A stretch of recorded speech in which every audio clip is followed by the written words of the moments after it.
The Hot Zone, by Richard Preston. Introduction. Imagine you're on a small commuter plane, the kind that hums and bounces through the clouds on short-haul flights. The cabin is a tight, enclosed space, the air recirculating with every breath you take. The man sitting next to you, a quiet fellow, has been unwell for the whole flight. He hunches over an air sickness bag, his body rigid. He coughs, and the bag swells. You try to look away, to give him his privacy. But then you catch a glimpse of his face. It's an expressionless mask, bruised and discolored, as if the life has been drained out of it. His eyes are the color of rubies, bright red and staring, fixed in their sockets. And his lips are smeared with something red and black, like he's been chewing coffee grounds. The bag is now full, brimming with a dark, speckled liquid, a mixture of terry black and fresh arterial blood. It's a substance known as the black vomit, and the smell of a slaughterhouse begins to fill the cabin. He has become a human bomb, and inside that plane, he has just exploded. This isn't a scene from a horror movie. It is a terrifyingly true story, pulled from the pages of Richard Preston's masterpiece, The Hot Zone. This book, a #1 New York Times bestseller, did more than just tell a scary story. It ripped a hole in our understanding of the natural world. It revealed that hidden deep in the rainforests, in places we are only just beginning to disturb, ancient and lethal life forms are waiting. They are viruses, perfect parasites, and they have existed for millions of years longer than we have. What happens when one of them decides to leave its home and visit ours? What happens when a life form with a 90% kill rate boards a plane? Richard Preston, a masterful journalist and storyteller, takes us on that journey. He brings us into the biocontainment suits of the army soldiers who fight these invisible enemies, and into the hospital rooms where victims dissolve from the inside out. By the time we are done today, you will not look at a simple headache, a flight across the country, or even the natural world in quite the same way. You will understand the terrifying, delicate balance that keeps humanity safe, and how easily that balance can be broken. Book summary. Our story begins not in a laboratory, but with a man. His name was Charles Monet, a Frenchman living a solitary life in western Kenya, near the shadow of a great, extinct volcano called Mount Elgon. He was an amateur naturalist, a quiet man who seemed to prefer the company of birds and animals to people. On New Year's Day in 1980, seeking adventure, he and a friend decided to explore the mountain. They drove up its slopes, past coffee plantations and into the cool, misty air of the ancient rainforest. They came to a place known as Kaitum Cave. This was no ordinary cave. It was huge, large enough to hold a herd of 70 elephants, who venture inside at night to mine the walls for salt and minerals with their tusks. Monet and his friend walked deep inside, their flashlights cutting through the darkness. The air was alive with the sound of bats, hundreds of them, their eyes glowing like red jewels in the beams of light. The walls of the cave were covered in a green slime of bat guano, and strange, sharp crystals glittered everywhere, like hypodermic needles growing from the rock. Monet, ever the naturalist, explored the cave for hours, perhaps running his hands over the strange rock formations, perhaps pricking a finger on one of those sharp crystals. He didn't know it, but he had just shaken hands with something ancient. 7 days later, the headache began. It was a throbbing pain behind his eyeballs that aspirin couldn't touch. Soon, it was joined by a severe backache, nausea, and intense vomiting. His body was being invaded by a life form that was making copies of itself inside him, a process the military calls extreme amplification. Within days, his face became an expressionless mask, his eyes turned bright red, and his skin began to show tiny, star-like red speckles. His personality vanished, his memory was wiped away, and he became like a zombie, an automaton running on the last fumes of a dying brain. He was no longer Charles Monet, he was a host, a vessel being converted into virus particles. His co-workers, alarmed at his appearance, drove him to a local hospital. The doctors there were baffled. They decided he needed to go to the best private hospital in East Africa, in the city of Nairobi. So they put him in a taxi to the airport, and he boarded a Kenya Airways flight. And that is where our story truly began. A hot virus from the rainforest had just entered the global network of air travel. All of the Earth's cities are connected, just a 24-hour flight away from one another. Once a virus hits that net, it can be anywhere in a day: Paris, Tokyo, New York. On that flight, Monet became airsick. He vomited into an air sickness bag, but what came up wasn't food. It was the black vomit, a gruesome stew of blood and black terry material that had once been his internal organs. His insides were liquefying. His blood had lost its ability to clot, and it began to pour from his nose in a shining, arterial stream. His face, which had been speckled with red dots, was now turning into a solid mass of black and blue bruises. The connective tissue was dissolving, and his face was literally detaching from his skull. He landed in Nairobi, a human virus bomb, and somehow, still able to walk, he took a taxi to the hospital. He sat down in the waiting room, a small room with a drain in the center of the floor. And there, he crashed and bled out. He vomited an incredible quantity of blood onto the floor. His bowels opened and vented blood, and he collapsed, unconscious. The virus, having destroyed its host, was now coming out of every orifice, trying to find a new one. A young, energetic physician named Drive Shem Muzok ran to the scene. He had no idea what was wrong with the man, only that he was bleeding to death and had stopped breathing. Without wearing gloves, Drive Muzok leaned over Monet's face, trying to clear his airway. He ran his fingers through Monet's mouth, sweeping out blood and mucus. As he inserted a tube to help him breathe, Monet's body convulsed one last time. A torrent of black vomit erupted from his mouth, showering Drive Muzok. It hit him in the eyes, splattered his mouth, and coated his hands and arms in red, stringy slime. Monet died that night. The doctors who performed the autopsy found that his liver had liquefied and his kidneys were destroyed. He had become a corpse before he had even died. 9 days later, Drive Muzok developed a backache. Then his eyes turned red. His face, too, set into an expressionless mask. He was taken into surgery for what doctors suspected was a liver problem. When they opened him up, they were horrified. His blood would not clot. It was as if he'd become a hemophiliac. He leaked blood like a sponge, and the surgeons found themselves, in their words, up to the elbows in blood. Drive Muzok appeared to be dying. Desperate, his physician, Drive David Silverstein, sent a sample of his blood to a lab in South Africa. The call came in the middle of the night. "He's positive for Marburg virus," a researcher said. "This is really serious. We don't know much about Marburg." Marburg. It's an African virus with a German name, first identified in Marburg, Germany, in 1967. It had arrived hidden in a shipment of green monkeys from Uganda and erupted in a vaccine factory. In that outbreak, 7 people died in pools of blood. Marburg is a filovirus, Latin for thread virus, because under a microscope, it looks like a tangled piece of rope or a snake. It is one of the most lethal viruses known, and Drive Muzok was now in its grip. The hospital was shut down, and 67 people were placed under quarantine. But then, a small miracle. Drive Muzok, against all odds, began to recover.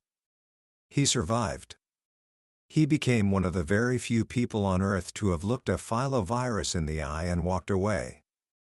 The specific strain of Marburg that came from Charles Monet's black vomit, that pass-through drive. Musox's body is known today as the Musox strain. And some of it ended up in glass vials, in the freezers of the United States Army. This is where our story shifts, moving from the hot plains of Africa to the quiet, cool hills of Maryland, just outside Washington, D.C. We meet Major Nancy J.X., a veterinarian and a mother of two working for the U.S.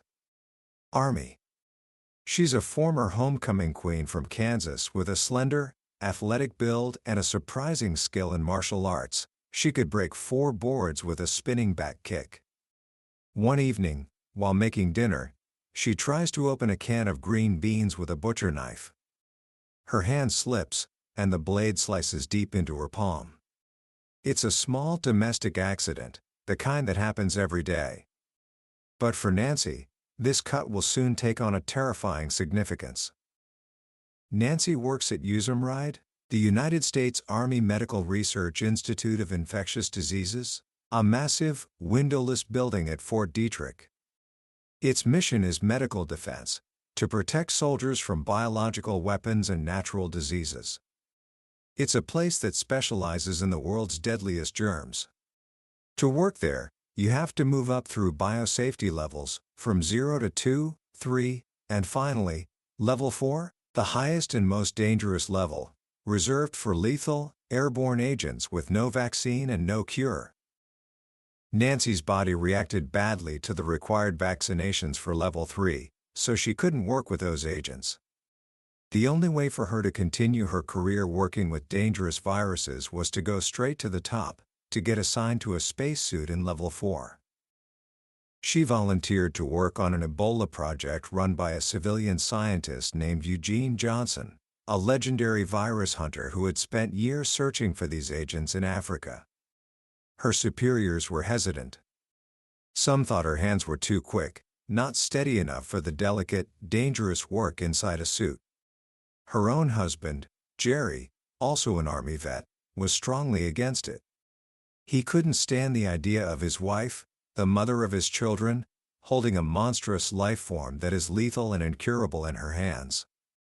But Nancy was determined. She got the assignment. Soon after, she was scheduled for her first major task, dissecting monkeys that had been infected with the deadliest of the filovirus sisters, Ebola Zaire. This particular strain, known as the Muyinga strain, came from the blood of a nurse in Zaire who died in 1976 after caring for a nun who had bled to death from the virus. Ebola Zaire is a slate wiper. It kills 9 out of 10 people it infects. Nancy suited up.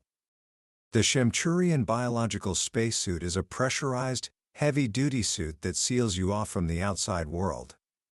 The moment the helmet goes on, the world is reduced to the sound of roaring air and the view through a small plastic faceplate. Inside the Level 4 lab, she and her partner, Lieutenant Colonel Tony Johnson, approached the monkey carcasses. They were going to perform a necropsy, a dissection to determine the cause of death. As she reached her gloved hands inside the monkey's body cavity, she felt the slippery wetness of Ebola-infected blood, even through 3 layers of rubber. And then, it happened.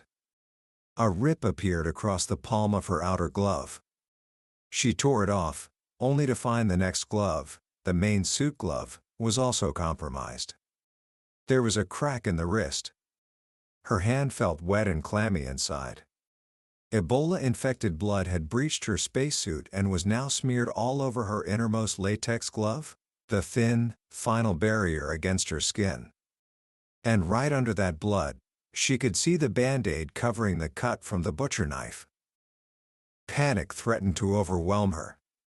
She ran for the airlock, the small chamber where you undergo a 7-minute chemical shower to decontaminate your suit. Standing in the dark, in a chemical mist, she thought her life was over. She thought about the Slammer, the Institute's Level 4 hospital for exposure victims. She thought about her children, at home, with no money in the house for the babysitter because she'd forgotten to go to the bank. When she finally stumbled out of the suit, she tested her final glove. She filled it with water, dreading the sight of a tiny stream squirting out, the sign of a leak, a sign that her life was over. The glove held. No leaks. She collapsed against the wall in relief. But the story didn't end there. A few weeks later, something even more terrifying happened. Two healthy, uninfected monkeys, housed in cages on the opposite side of the room from the Ebola-infected ones, suddenly got sick and died. They had never been touched. They had never been injected. The virus had somehow drifted across the open floor. As Nancy Jacks would later say, "That was when I knew that Ebola can travel through the air." This brings us to the fall of 1989, to Reston, Virginia, a prosperous suburb just 10 miles outside of Washington, D.C. In a quiet office park, across the street from a McDonald's, was a building used by a company called Hazelton Research Products. It was a monkey house, a quarantine unit for wild monkeys imported for laboratory use. On October 4th, a shipment of 100 wild monkeys arrived from the Philippines. They were crab-eating monkeys, a common and cheap species captured in the rainforests. The consulting veterinarian for the facility was a calm, even-tempered man named Dan Dalgard. A few weeks after the monkeys arrived, the colony manager called Dalgard. The monkeys were dying in unusually large numbers. Nearly a third of the shipment was already dead. Dalgard went to inspect them. He found sick animals with droopy, glazed eyes and fevers. When he dissected them, he was puzzled. Their spleens were weirdly enlarged and hard, like a piece of salami. And they had blood in their intestines. Dalgard suspected a virus called simian hemorrhagic fever, or SHF, a nasty virus that is deadly to monkeys but harmless to humans. To be sure, he sent a few samples, bits of spleen wrapped in aluminum foil like leftover hot dogs, up to USAMRIID for identification.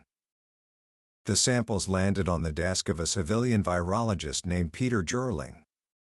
He and an intern named Tom Gaisbert began to culture the virus, trying to grow it in flasks of living monkey cells. A few days later, the flasks looked sick. The cells were swollen, full of tiny black specks, like pepper shaken over fried eggs. The flask's liquid was milky and clouded with dead, exploded cells. Jorling thought the culture was contaminated with a common bacteria. He unscrewed the cap of the flask to check for a smell. Bacteria usually smell, viruses don't. He sniffed. Nothing. He handed the flask to Tom Gaisbert. "Here," he said. "It smells like Welch's grape juice." Gaisbert sniffed it too. No smell. They had just inhaled air from a flask containing an unknown, amplified virus. Gaisbert decided to look at the cells under his powerful electron microscope. He went to work, slicing a pinhead-sized button of the dead cells with a diamond knife, the sharpest blade on Earth, sharp enough to split a virus in half. He sat down at the console, his face glowing green in the light of the viewing screen. He zoomed in on a single cell. His breath stopped. The cell was a mess, completely destroyed. And it was crawling with worms. The cell was packed wall to wall with long, stringy particles. A filovirus. Gaisbert thought, Marburg. A foul feeling washed over him as he realized what he and Peter Gerling had done 10 days earlier. 10 days. Right in the middle of the incubation period for Marburg.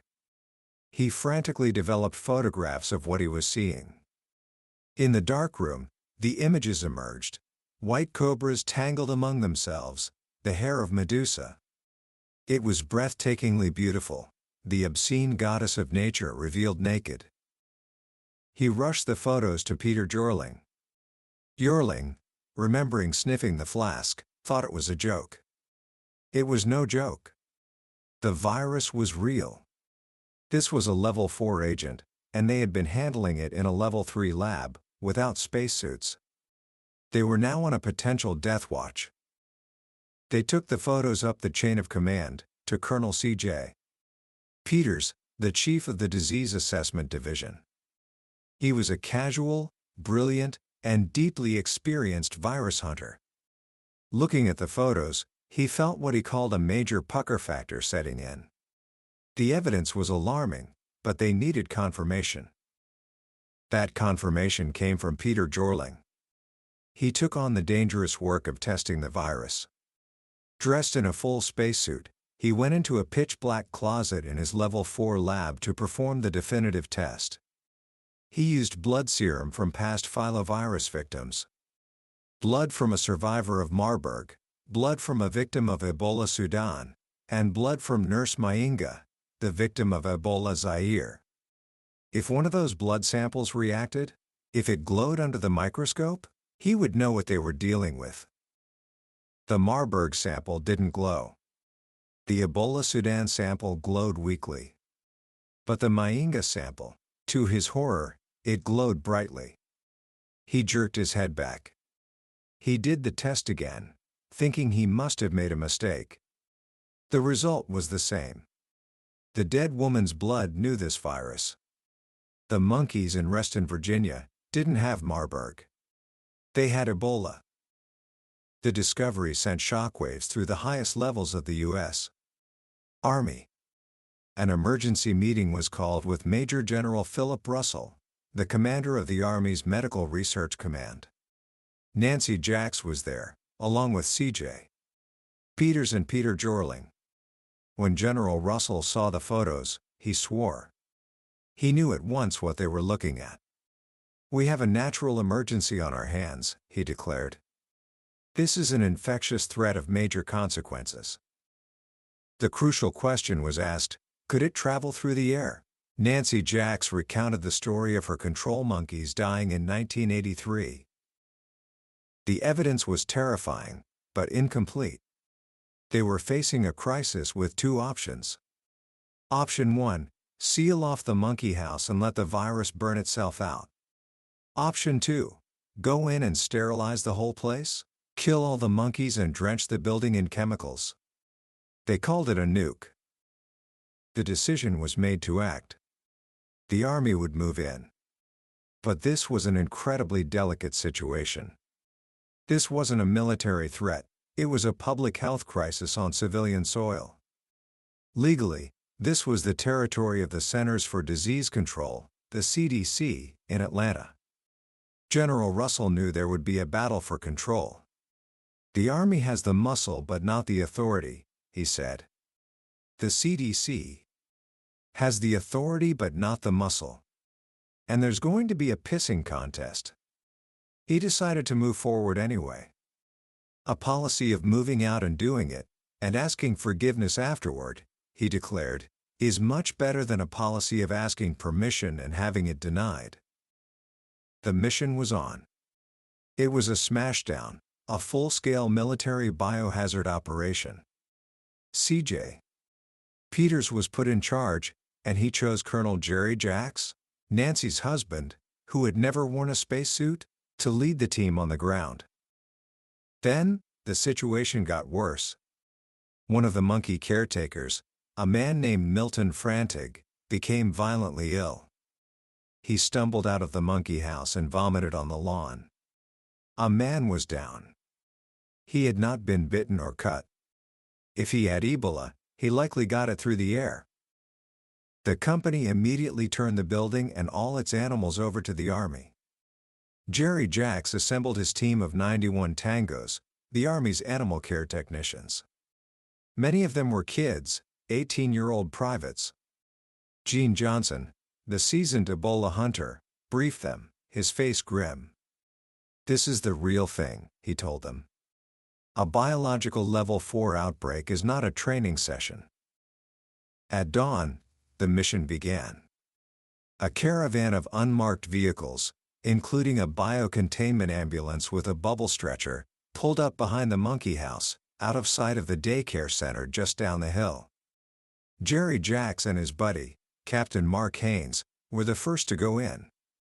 They put on their orange Rackle spacesuits and entered a dark, makeshift airlock.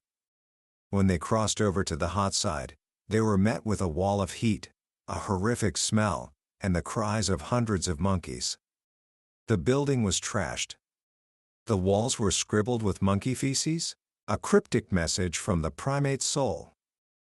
The operation was chaos. The plan was to euthanize the animals, take samples, and decontaminate everything. But things immediately went wrong. A monkey escaped its cage and began leaping through the room, bleeding and frantic, too fast to catch. One soldier's air supply failed, and her suit went limp.